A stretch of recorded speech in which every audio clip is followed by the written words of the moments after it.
Colon cancer. It's one of the more common cancers found in the human body. See, colon cancer starts as a polyp, and all colon cancers begin as little bitty tumors in the body that are benign. They're not cancer yet.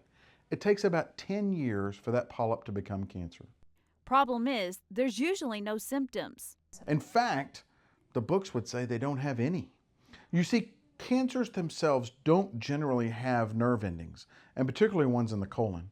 So these tumors grow and grow and grow, and honestly, by the time that they develop symptoms, many times the horse is out of the barn, and our number of options are limited in what we can do about it. But Dr. Miller says the good news is that it is one of the few cancers they can stop before it happens, meaning for the most part, it is preventable. That's a powerful statement because prevention means it never happened. And that prevention is done with a screening called a colonoscopy, a procedure that allows the doctor to use a camera and look at the inside of the large intestine, from the lowest part all the way up to the lower end of the small intestine. Dr. Miller says one of the big misconceptions is that the purpose of the colonoscopy is to find cancer. He says the truth is they're actually looking for polyps or small tumors that are benign. Because if you get a colonoscopy and you have a small polyp, we remove it. It takes about 5 seconds to remove a polyp.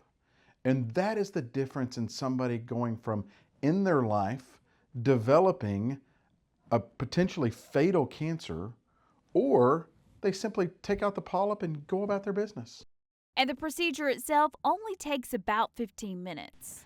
On a good day, I can get most patients out of the hospital from start to stop in under an hour. And here's the best part. That colonoscopy is good for 10 years in most people. In fact, if you start doing colonoscopies when you're supposed to at age 45, in theory, we only do them to age 85. So you're only going to need 5 colonoscopies in your lifetime if you don't have any polyps. And that age of 45 is so important. It used to be 50, but was actually lowered. And the reason that we've lowered those guidelines is because we've seen colon cancers in younger patients, even those patients in their 20s and 30s. Making those screenings more important than ever. I would encourage you not to wait and look for symptoms. Get the screening test and get the peace of mind that saves you from having to worry about it for almost a decade.